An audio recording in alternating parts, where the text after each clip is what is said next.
Well, good morning, everyone. It's just about the 9 o'clock hour, and we realize some are joining from other time zones. So it's much earlier in some parts of the country.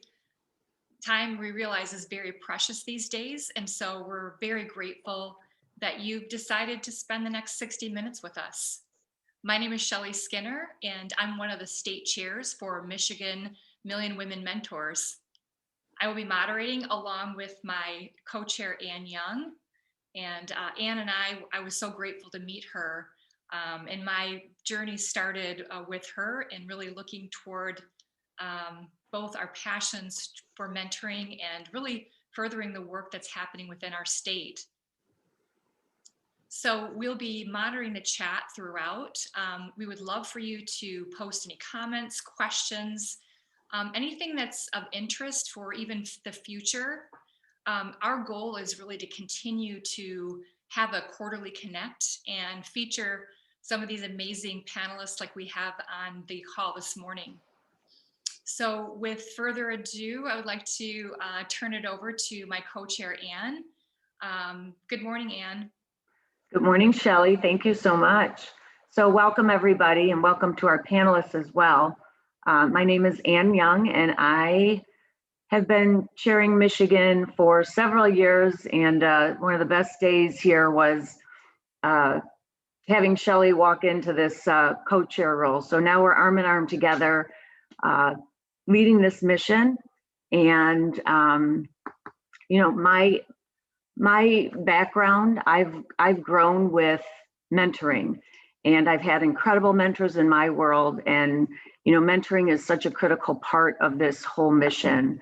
And we want to forward Michigan with STEM, help young girls, and really focus on the mentoring piece as well, because without mentoring, you know, this movement just wouldn't happen.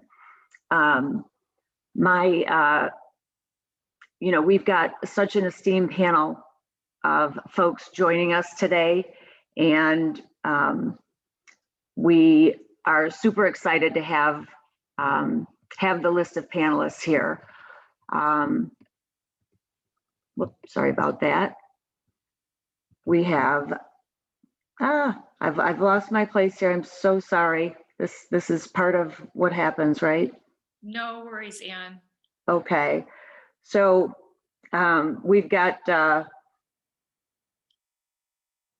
Sheila Boynton. Sheila Boynton is our Million Women Mentor president and CEO. She has led this effort for several years. She's the president and CEO of Thinking Media and Learning Blade. We also have Terry Barclay, who is the president and chief executive officer of Inforum. Honor Sheard, who is the health, environment, safety, and security manager of Marathon Petroleum Corporation, and also the Michigan Manufacturing Association Manufacturing Woman of the Year.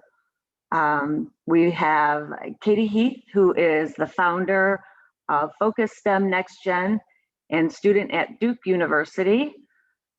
Tanya Griffith, who is the Corporate and Foundations Relations Officer at Oakland University. And Dr. Elizabeth Heath, Associate Center Director, Translational Sciences at the Barbara Ann Karmanos Institute, Cancer Institute. And Steve Lowisz, who is the Chief Executive Officer at Qualigence International. It's my pleasure to introduce our fearless leader, Sheila Boynton, who leads the state, leads the nation for Million Women Mentor in STEM. Great, thank you so much, Ann, and thank you to you and Shelley for the amazing work that you've put together today to let us have this webinar. I'm very pleased to be with you. And just for clarification, I am Sheila Boynton. I serve as the National States Chair for Million Women Mentors, and I am also the CEO and president of Thinking Media, which is an educational technology company. This mission and Million Mentors is very personal to me. I am actually an engineer by training, have an undergrad in chemical engineering, and a master's in civil environmental, my undergrad from University of Florida, and my graduate work at Barclay. So very spanned both coasts. Being a woman engineer and graduating in the early 80s, yes, I'm very old, is that, I've always seen the struggles that we as women have faced within our path. I can tell you, I actually live in Tennessee right now.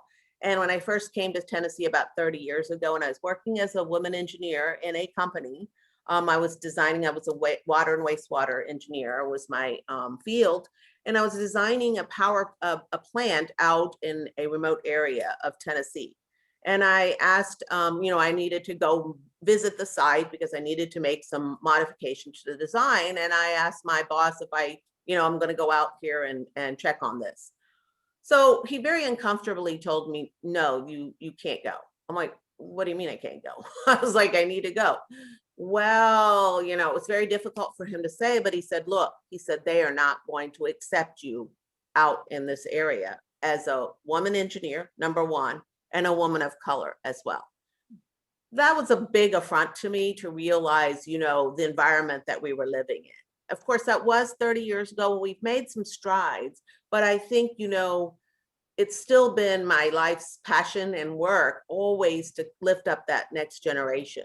That is one of the reasons that about 25 years ago, my husband and I started a company called Thinking Media, because we really wanted to be more impactful across the country.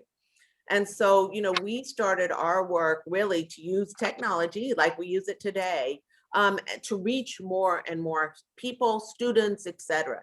So our work now is very much focused in helping that next generation learn about STEM careers with our platform called Learning Blade, which is really for middle school students, because that is the critical time when kids are making their career-related decisions, whether it is, the classes they take, what they do after school, etc. And so that is really what our work is focused on. When STEM Connector, which is the parent organization of Million Women Mentors, because Million Mentors really became their outreach work. When STEM Connector was working on starting Million Women Mentors, that was just something that spoke to me personally because of what I had experienced in my own career and my own life. And obviously, by that point, I had 2 daughters, and they were in STEM fields, and wanted to make sure we could spread the great value that having some kind of STEM background would allow you to have. And so, that is when we launched Million Mentors about 6 years ago, with the goal of getting more girls and women to pursue, persist, and to succeed in STEM. What we found out at the time was, women were 50% of the national workforce, yet we're only 24 to 26% of the STEM workforce. In my mind, that's a huge bucket of potential candidates that we could attract to STEM. And how could we do that? The second piece that was absolutely alarming to me personally, and I think to all of us, was the fact when women go into STEM careers, in the first 10 years, 50% of them drop out. Now, we can all surmise as to what those reasons might be. I don't think anyone has ever really identified one specific reason. There are many. When we look at family pressures and other, glass ceilings and all of that, it obviously bakes into that. And so, with Million Women Mentors, our goal was really to try to figure out, what was that conversation that was going on across the country? I think of it in 3 buckets. Really the movement, and, the movement was started to aggregate what was going on across the United States so that we could figure out what were the best practices, what were things that were going on, because we knew things were going on that were encouraging and getting more women into STEM and keeping them there, but we knew we really needed to have a better handle on what that was. So our first thing was we called it Million Women Mentors, let's just say that first, but our goal was to get 1 million sort of relationships activated within the country, or count them even, if you want to think about it that way. The other thing I want to remind everybody, just because we're Million Women Mentors and women is in there, we need all hands on deck. So we need men to be our mentors. Thrilled to have Steve on the phone today to be able to speak to that, because it is critical. This isn't just a gender thing. This isn't just about women. This is also about men. We need your help to make sure we can achieve what we're after. The second piece was really to amplify. So one of the things that we did was put a very strong effort into a media campaign of sorts that would allow the voice of Million Mentors to be heard loud and wide. And last year alone in 2020 and even 2019, there were only a handful of days when Million Mentors was not in some kind of media, occurring in some kind of media press. So that again allowed us again to take the great work that is going on within your state and others to share it. Our last is really to advance it. And that's a little bit about what today's call is. I think you're going to hear from some amazing speakers and hear the great work that they're doing. But one of our goals is, collaboration, getting all these leaders together to talk uniformly about what they can do to move Michigan, of course, ahead. And so, when the movement started about 6 years ago, I took on chairing the national states work to really work with our state teams. We have teams in about 30 to 40 states that are very active in building this movement. And now we really are calling it a network, because, a movement implies a little bit more of like, we're just starting out, et cetera. And I think we felt in the last year or so, we've really graduated to what I think of as a network, because we have amazing connections that we can make for individuals and organizations and companies that want to be involved with us. We've been blessed to have amazing sponsors for this movement. So it's really free to you all to join and be part of it. But we have companies like TCS, Tata Consultancy Services, and PepsiCo and BP and others who have stepped up and been such a critical component of recognizing the value of mentoring and getting women into STEM. So it's my pleasure today to be with you. As Shelley mentioned, please type in the chat maybe where you're from, who you are. I know there's some of our great state leaders on today because they wanted to hear from you all as well, from our esteemed panel. And look forward to the future and connecting with all of you. And thank you again to Shelley and Ann for kicking this off and having a great webinar. And I do want to remind you, today is March 1st, which is our Women's History Month is March. And that is an annual celebration of the achievements of women and their central role in US and global history. There is no doubt that this is a part of that conversation, and we look forward to it continuing. Thanks so much. Thank you, Sheila. Incredible. It's been such an honor to work with Sheila, and I feel like Sheila's become really a mentor to me, even though I'm old too, but it doesn't matter. Mentoring never ends, right? It never ends. So I'm going to give it to Shelley. Shelley's going to start with some questions and let our panelists talk. Well, Sheila, it's remarkable to hear about the thousands and thousands of relationships that you've activated, and the pioneering mindset that you have. And we're really happy to have Terry Barclay joining us today. And Terry, we'd love to hear a little bit more about you. Oh, well, first of all, let me just add my thanks to Ann, Shelley, and to Sheila. It's such a pleasure. What a great way to start the week, right? To start Monday by being with all of you. And it's such an inspiration, the work that you're doing. So, gosh, I too, Sheila, have had a long career, let's just say. And I've been really blessed that the last almost 20 years of it have been leading Inforum as the CEO. The organization was started in 1962, but it has been laser focused during all of those decades on accelerating women's careers, removing barriers, and boosting talent initiatives for companies. So I had worked in multiple jobs and companies before coming to the organization and really doing what I think people like to call today a pivot.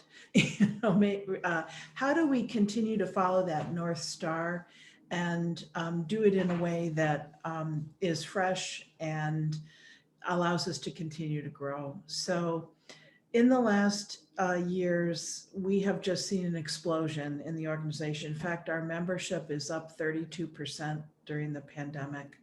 Um, and so we're seeing that hunger for those networks, those connections, and mentoring.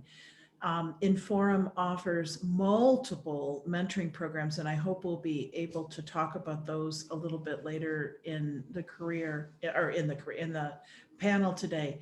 But I would just say that pioneering mindset is something we've all got to have, right? I mean, if we've learned nothing in the last year, it's that we need to greet each day with a fresh perspective and asking ourselves, how can we add value? How can we leave it all on the table? What is the new thing that we can do? And so our challenge at Inforum this last year has been, how do we provide?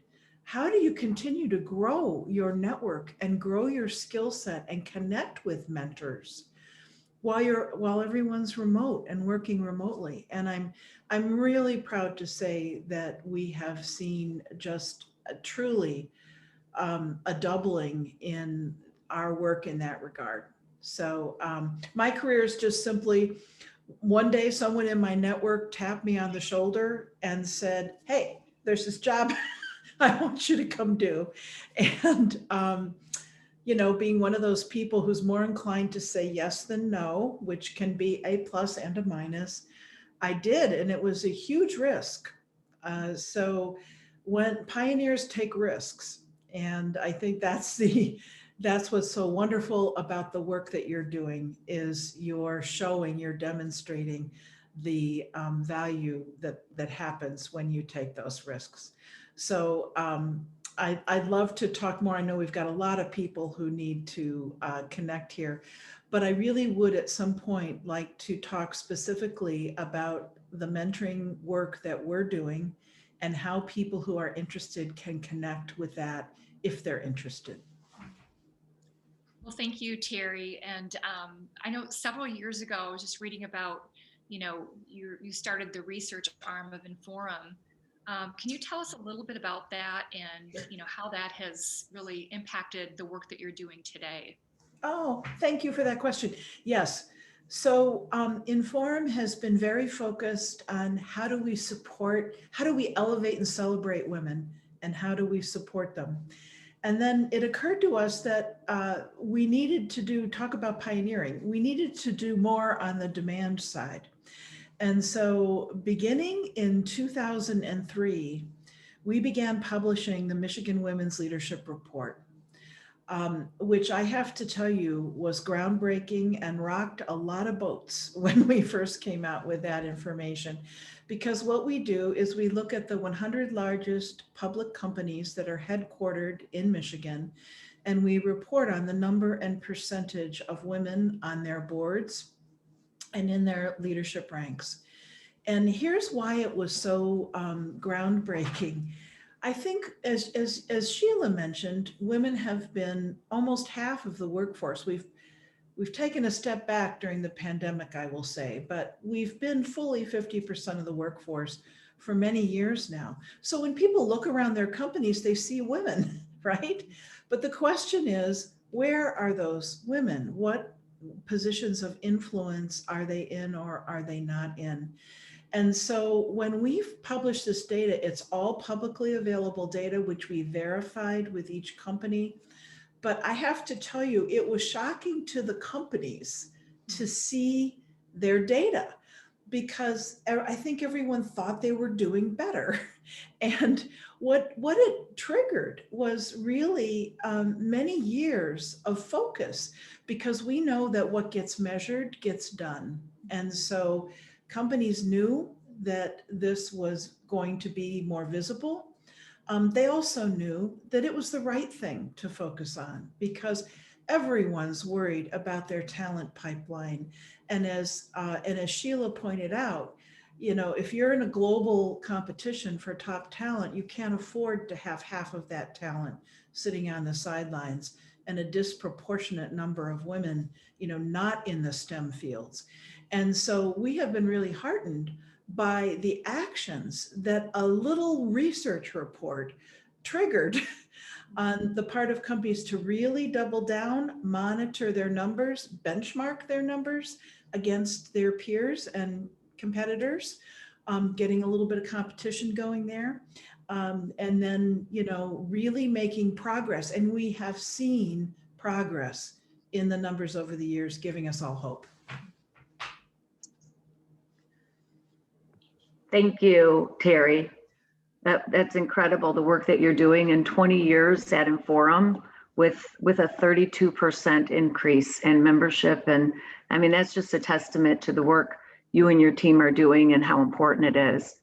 You know, our next panelist, Honor Sheard, you know, has had quite the career. And, you know, Honor, it's really a pleasure to get to know you and understand your background and what you've done so far. And you've got so much more to do. You want to introduce yourself and maybe just share with us about your path with STEM. You know, you talked about being a Girl Scout and what that triggered, and, you know, just share with us as a little girl how your passion started. Sure. So my name is Honor Sheard. I work for Marathon Petroleum here in Michigan. It's Michigan's only petroleum refinery.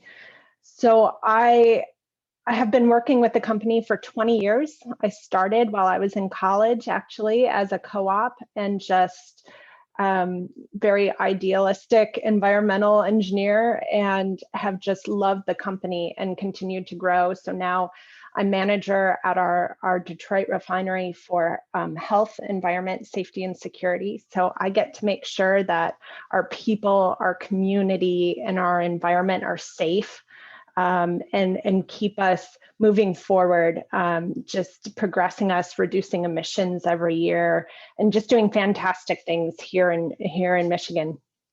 So Ann and I had wonderful conversations, and I don't even know how we got on the Girl Scout topic, but you know, from a young age, I had these wonderful influences in my life. And first, my father is an electrical engineer, and I think that's very common for women in STEM.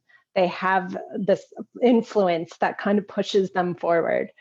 So he made sure if I was doing the science project, I wasn't doing, you know, just the bare bones science project. I was doing some electrical diagram and setting it all up. So he, you know, really pushed me along. But the opportunities I had at Girl Scouts were just fantastic. I was able to go to Case Western Reserve for a weekend in Cleveland. It was a whole seminar on marketing of Girl Scout cookies.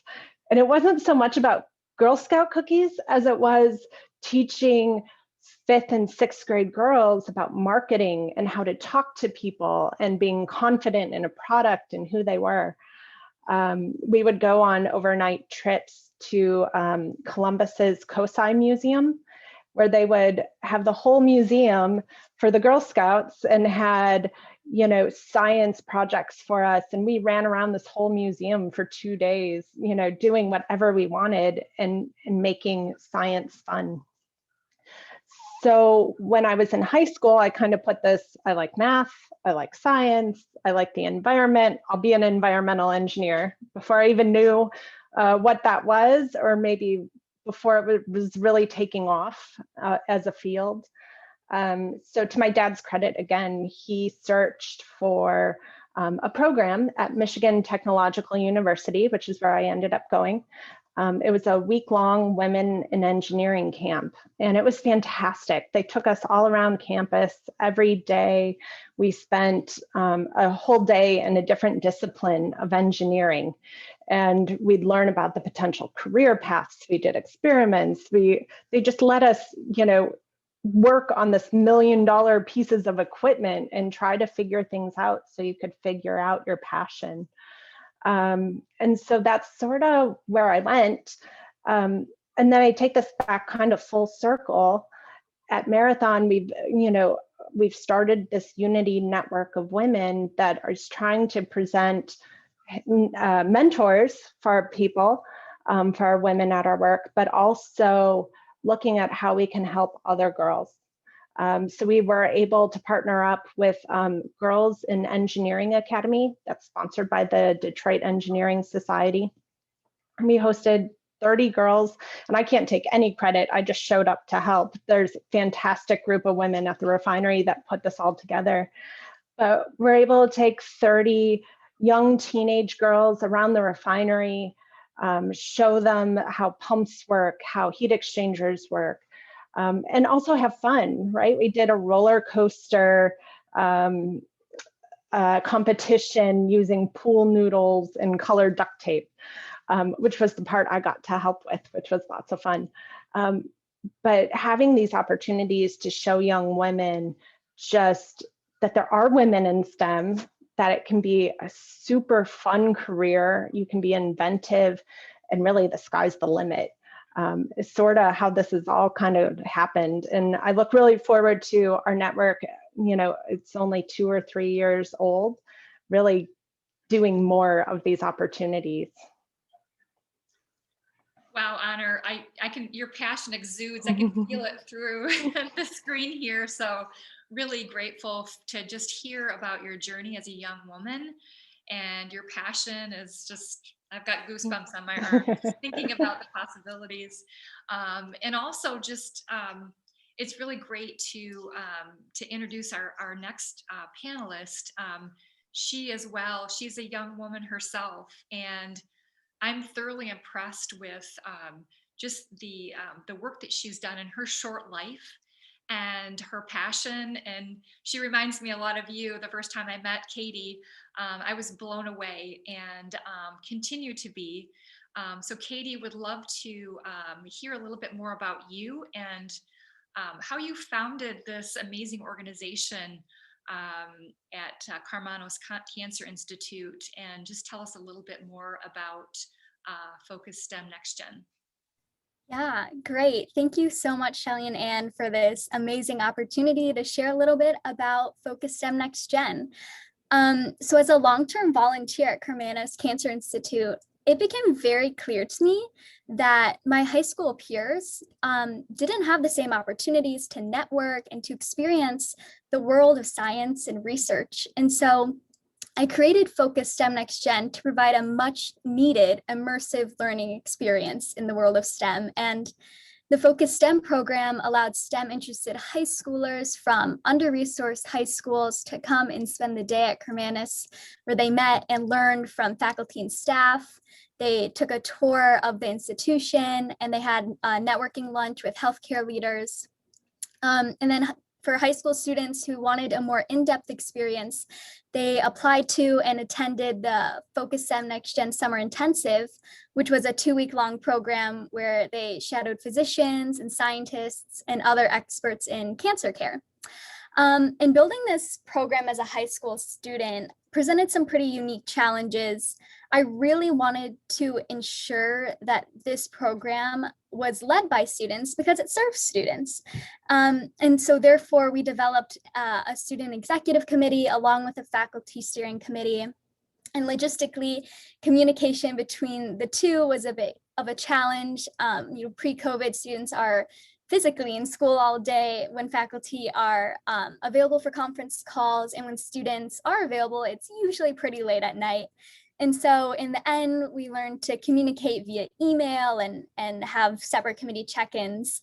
But then COVID hit, and that presented a bigger hurdle that we had to overcome than the communication. So again, we pivoted quickly to ensure that high schoolers could still continue to learn about STEM. And as you can imagine, there is no in-person learning or immersive experiences. And so we decided to create a virtual one instead. And by virtual, I mean virtual reality. And so over the summer, we shipped Oculus headsets to a cohort of students who applied to the summer program in order to learn together in a virtual space and from the comforts of our own homes. And so these students still meet with us monthly and are learning how to navigate within these challenging times. But Focus STEM was able to react quickly because the program is led by students and we understood what was happening with education because we were experiencing it firsthand. And we realized that we needed an innovative solution. And so I'm so grateful to my peers who continued this mission even after I graduated high school and began college life here at Duke. But I can still attest that college-based learning is impacted significantly too. So we're sharing ideas together of what else is next. And what else is next is actually a Focus STEM Next Gen Summit coming this summer. And I'm so excited. So looking forward to that. But I think throughout this journey, I've learned that the future for Focus STEM, the future for the STEM world in general remains super exciting, but it's critical to let students have a seat at that table. And so I'm looking forward to what's to come next. And thank you for the opportunity to share my thoughts. Wow. That's all I have to say is wow. What an incredible story and journey so far, Katie. It is such a pleasure to have you here with us representing, the youth and the young generation, but everything you've accomplished so far, I just can't even imagine what's in store for you as you move through your career and your journey here. So thank you very much for sharing and for being a part of this. Our next panelist is Tanya Griffith, and I met Tanya standing in line for coffee at a Cranes event in healthcare. And, first of all, I met her because she was dressed just to the nines, and I'm like, oh my goodness, your outfit is beautiful.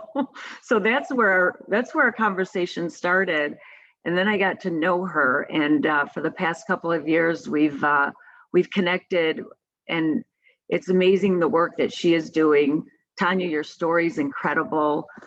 So I'd love for you to share your story, your background, and what you're doing today, and as we venture through this, what your hopes and dreams are for even this panel and what you can do in healthcare.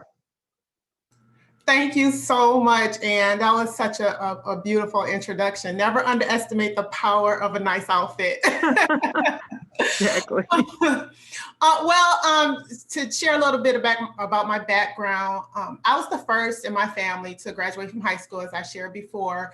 My parents were married as teenagers. They didn't finish high school. My brother was a high school dropout. I was the youngest. But I knew I had to break that generational status quo. Growing up in the city of Detroit, and as a Black woman, I view things through the intersectionality of being a woman and being Black, and those experiences are uniquely different. So when I graduated from high school, I knew I had to do more. I did not know what I wanted to do, but I knew what I did not want. And I wanted to never be homeless and hungry again because of poverty. The key to getting out of the situation for me was to get more education. So after I graduated from high school, I went to college and focused on business with a special interest in finance. Obviously, I met a lot of microaggressions in this male-dominated area of study. So what I did to combat those microaggressions was to graduate summa cum laude. And I didn't do it because I wanted to. I did it because I absolutely had to. I have two daughters. My oldest is now receiving her PhD in statistics, and my youngest daughter is in the 9th grade and has taken up coding as her passion. She's created a video game, which my husband and I are working with an attorney right now, and you'll probably be playing that video game in the near future. So yes, they are my children, but they also see me as a mentor, as do many young ladies. I mentor so many young ladies. I try to lead by example. And so I look back over my life and my career and the things that I have done in such a short span of time. And I stand before you with a career spanning over 20 years, and I'm working along some of the most intelligent, thought-provoking women and men in academia and corporate America, and having an opportunity to sit on a panel with the likes of Terry Barclay and Honor Sheard and Katie Heath and Ann Young and so many. I'm humbled at this experience. Mentorship is incredibly important because my personal story highlights the reason why mentorship is necessary. Having a mentor or a sponsor, like I like to call them, at any age is so important. Sometimes we make decisions based on emotions, and it's always a good idea to get input from trusted advisors. Some of us have heard about having your own personal board of directors. I have 5, 2 personal, 2 professional, and 1 spiritual. They've guided me through my life experiences. I don't know where I would be in my life and my career had not someone saw something in me and said that maybe I should try something different. So I am honored and blessed, and I'm excited to participate on this panel. I'm excited for Women's Month, and thank you so much for inviting me.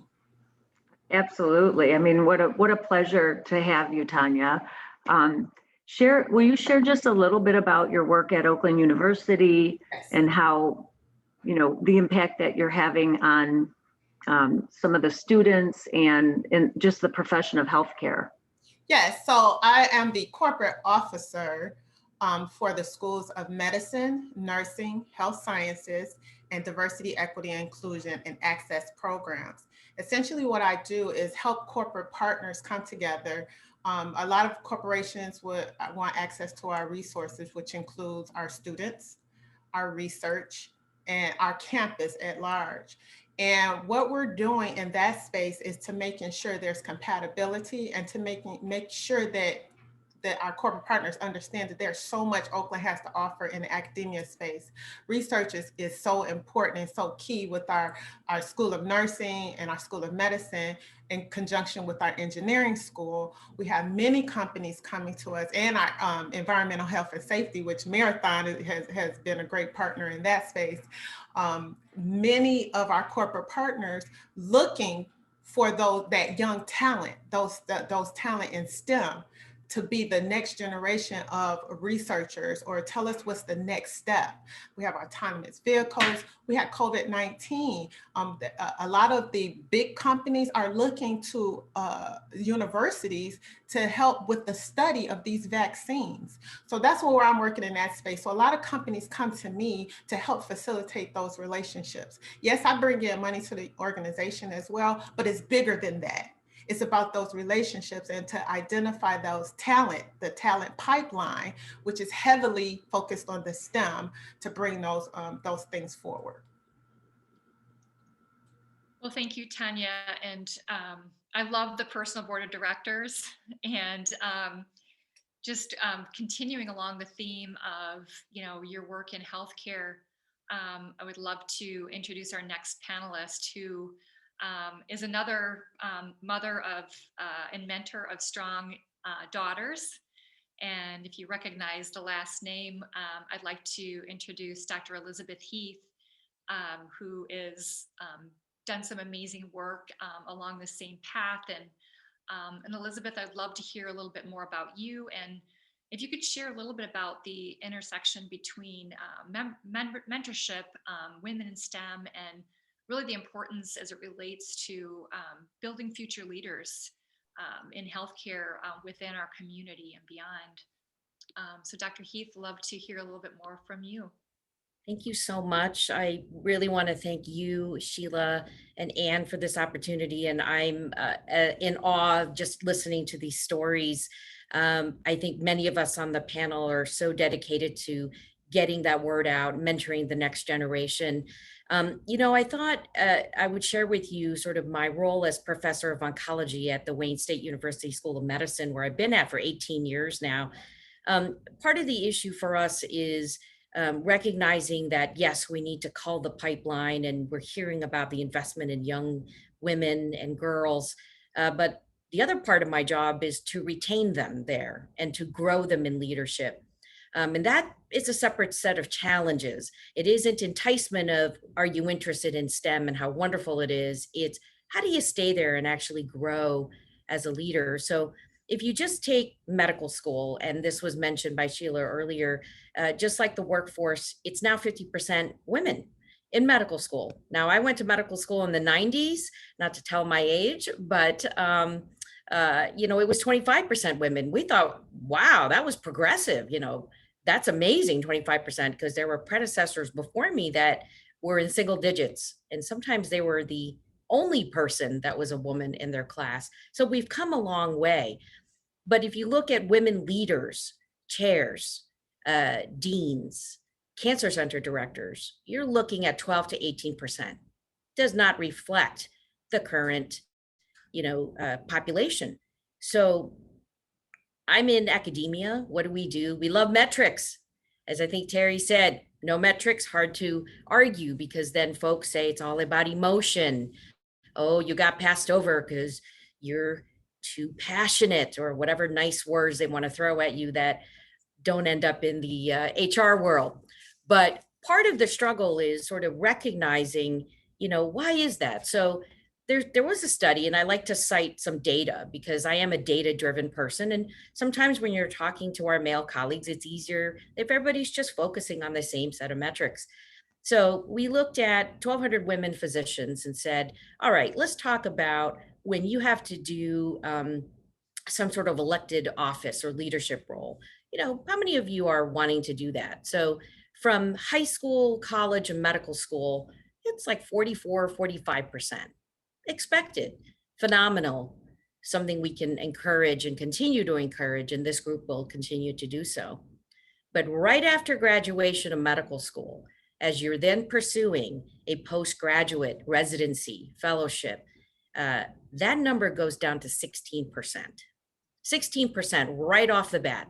So then you say on the survey, what's the problem? What are you feeling? And what they're feeling is lack of confidence. I'm not right for the job.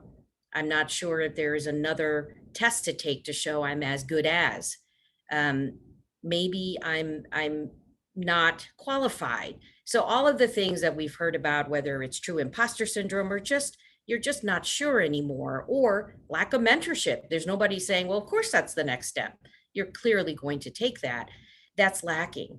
But then there's the reality of that time in a woman's life where you want to take care of family, or you want to start a family. Sometimes it's younger generation, older generation. You're that person in the middle. It's known that women physicians work 8.5 hours more per week than men. By the way, that's pre-COVID. So I don't know post-COVID, or if there is a post-COVID, or at least now those numbers are way higher. That's going to impact the pipeline right off the bat. I can see it starting next year, if not earlier. But I think as women, I never want to always just talk about, oh, this doesn't work, or what are we going to do? It's what's the opportunity that this challenge presents?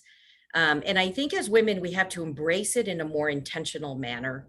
So I definitely counsel our residents and fellows and junior faculty, be intentional. If you got to take time off, understand your institutional maternal or paternal policy. Figure out what makes your group work. If you're on a tenure track, learn to stop the clock.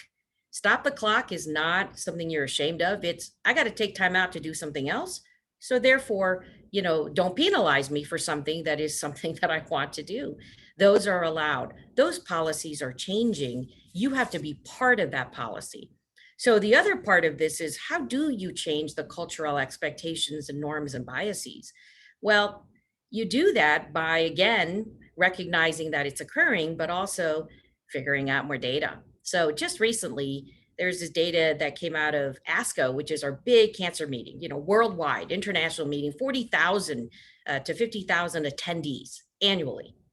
So there was a study looking at how women and men present one another as a speaker. So I've served as speakers on panels or reviews or whatever it is. And not shockingly, women were much better than men in introducing their women colleagues in a professional manner, kind of 80% towards women and 50% for the men, which means if I was at a national meeting, they would say, well, come on up, Elizabeth, to give this exciting lecture of prostate cancer. Not come on up, Dr. Heath, Professor Heath, whatever it is. And so, does it really happen in real life? Yes, it does. It did to me. Exactly that. Come on up, Elizabeth. Can't wait to hear what you have to say. I said, that's terrific. And we'll use for the namesake, Bob, for now, because I just gave him the first name right back. But I tell you, what you have to do is change the way to think. So I did asked this person who I didn't know very well, but knew of him afterwards to say, just so you know, there's this study that basically says more male, experts will present their female colleagues in a less professional manner. And honestly, if you call me Elizabeth, it already starts to erode into that professionalism, that level of expertise that I know I carry. I know I'm the expert in, but why did you call me that? We're not at a, social. It's a national, international meeting of 50,000 people. So to his credit, he didn't even know he did it. Didn't even dawn on him. But I could tell you, I've seen that person in a conference afterwards. He now addresses everybody by doctor or professor. So these small things, I think, matter, because if we don't help each other sort of pass that word on, then I think we're going to fall behind.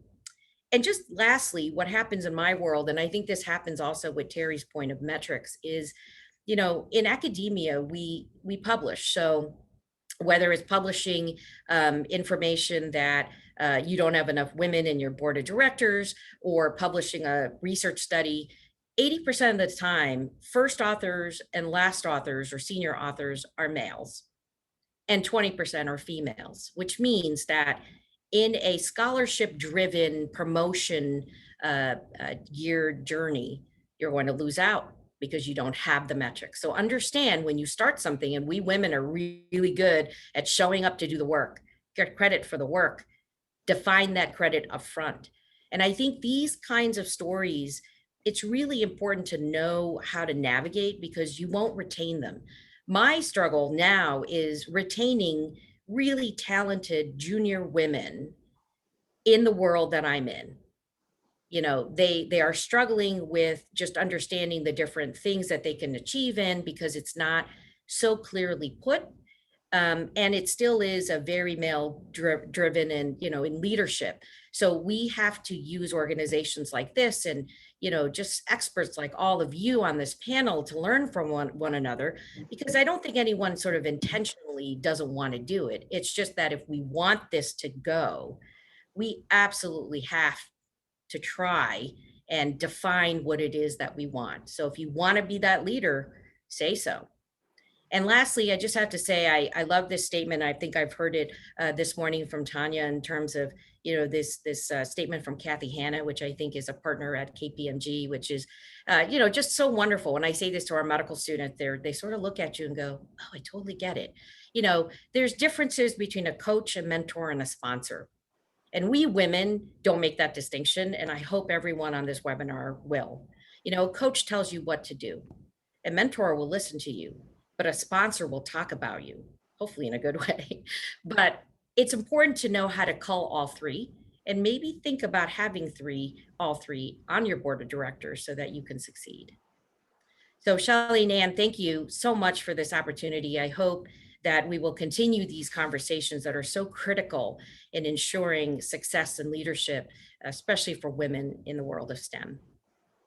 Absolutely, Dr. Heath, and we will continue to call on this panel, because we want to hear so much more from everyone. I mean, my goosebumps keep growing too, Shelley, because it's truly amazing, the stories and the conviction of everyone here.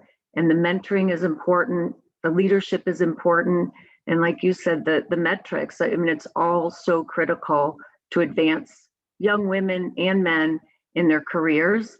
So next we have Steve Lowisz. We do have a male panelist here, and Steve is, he's not just an author, bestseller author and speaker, and so many incredible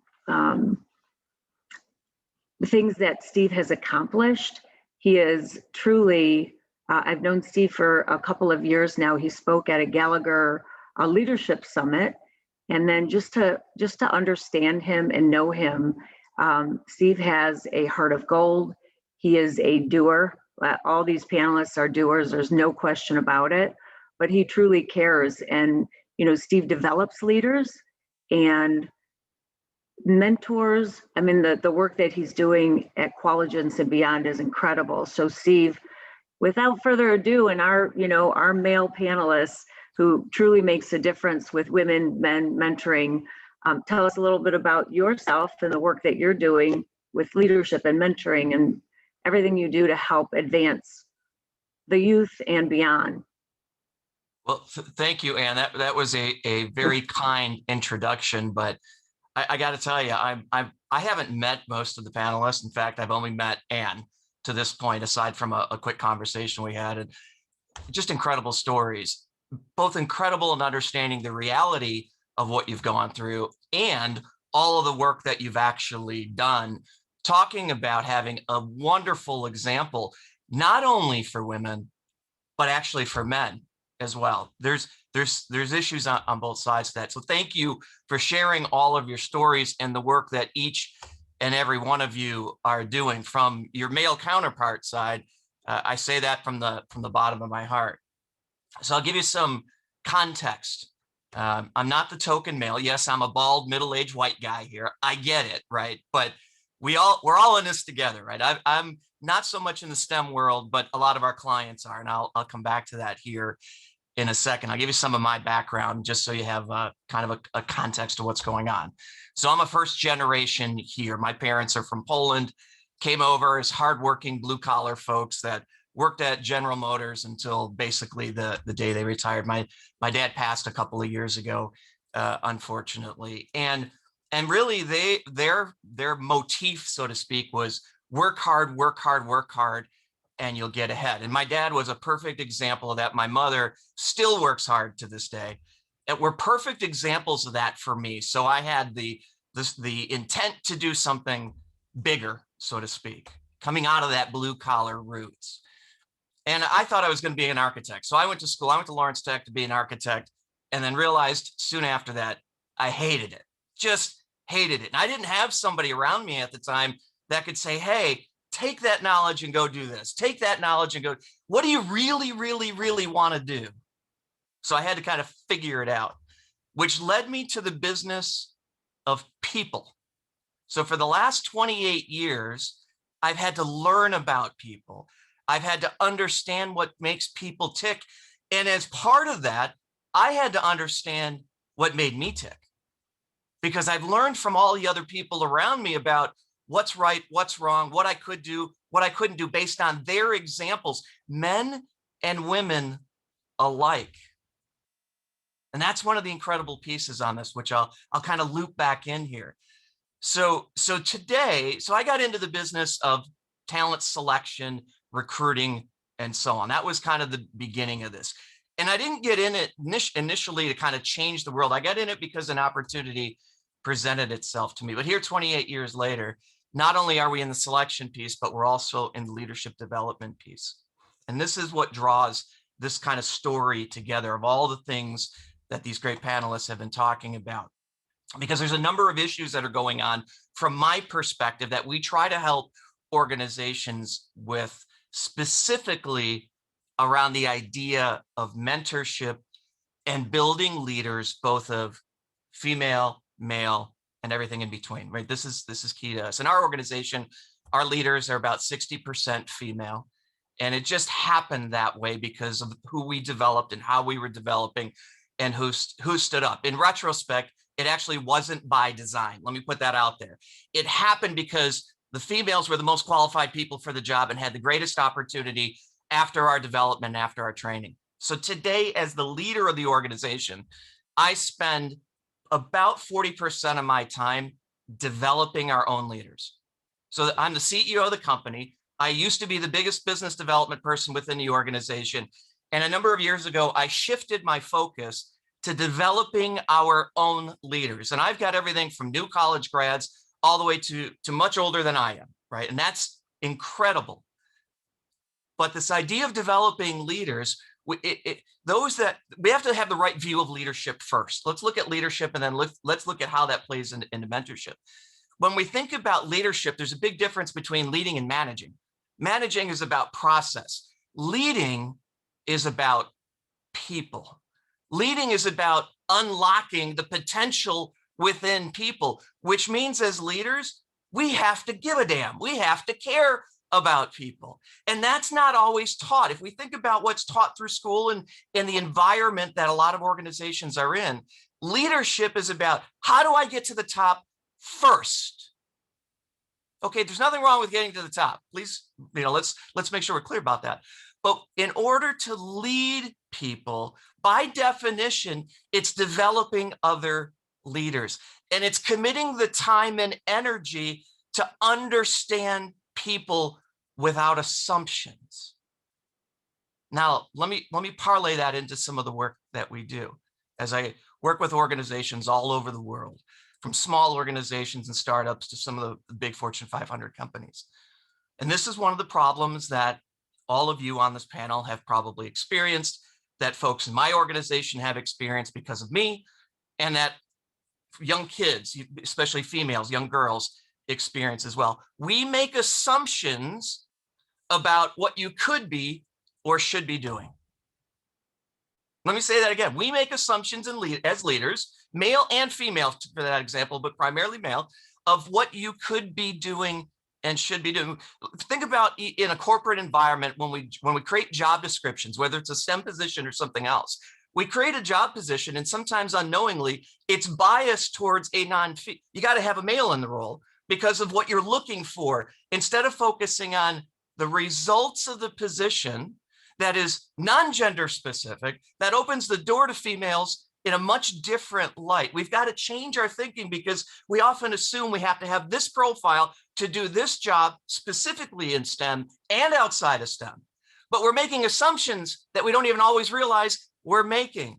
If we focus on the results, not this profile that we have inside our heads because of the experience that we actually have, it opens the door to a completely broad candidate base, which opens the door for females, young girls, specifically within STEM.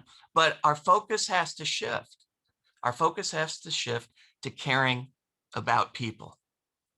Now let's kind of parlay that leadership into mentoring. They're really one and the same if it's done right in organizations. Some of the largest organizations that I've seen doing this that have such success are the leaders are spending the majority of their time mentoring the young folks within their organization. These are senior VPs, EVPs, and so on. It's a cultural mindset that says we need to produce from within. We need to bring up from within and so as a result of that, I'm going to spend my time with these folks. I'm going to get to know these folks. I'm not going to make assumptions about what they want to do. I'm actually going to ask the question, what do you want to do? Why do you want to do it? And how can I help you get there? But that changes the mindset within every organization.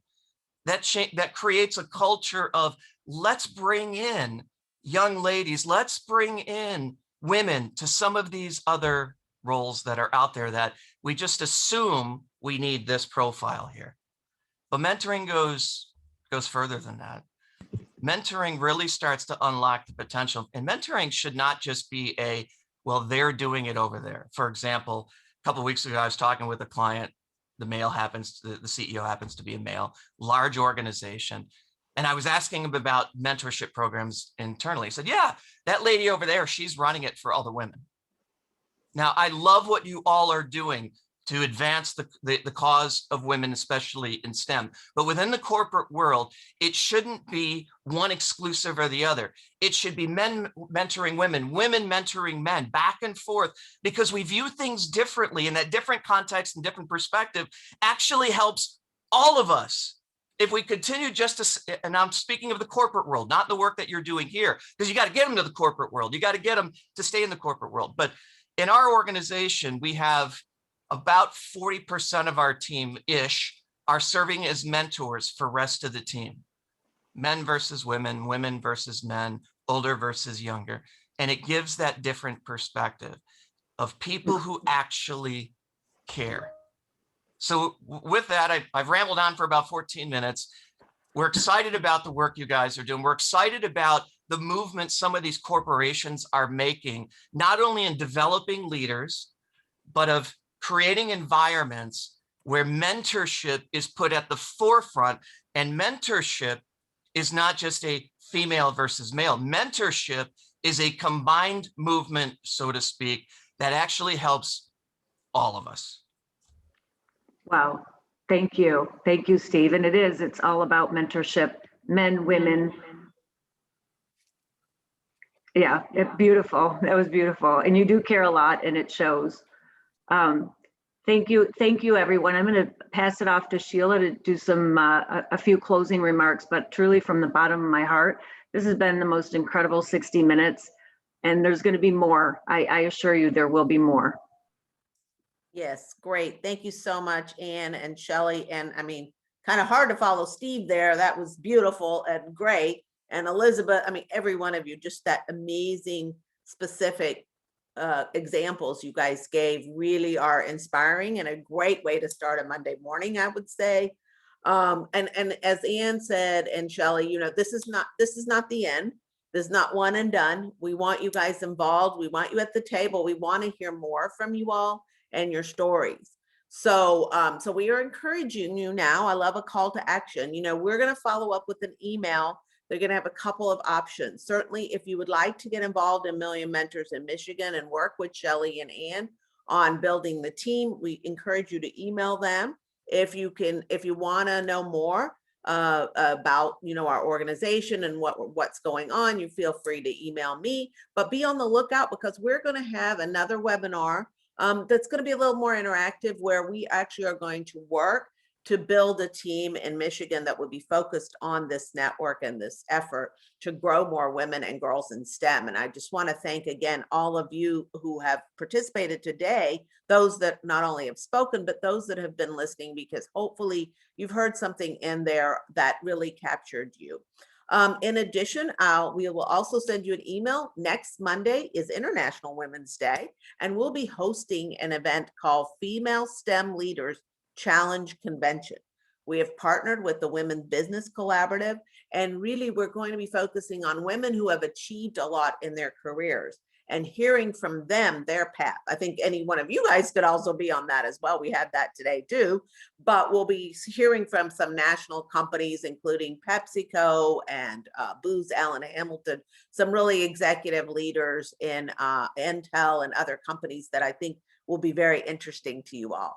So we want to be mindful of your time. We are very, very grateful for the hour that you spent with us this morning. Again, I just can't thank everybody enough, particularly you panelists. I'm inspired every time I get to do one of these events in different states and hearing the incredible journeys that many of us have taken, and banding together, collaborating to bring up that next generation. And I think, to Steve's point, you know, opening up the doors and making great leaders, which again, you know, in STEM is very important.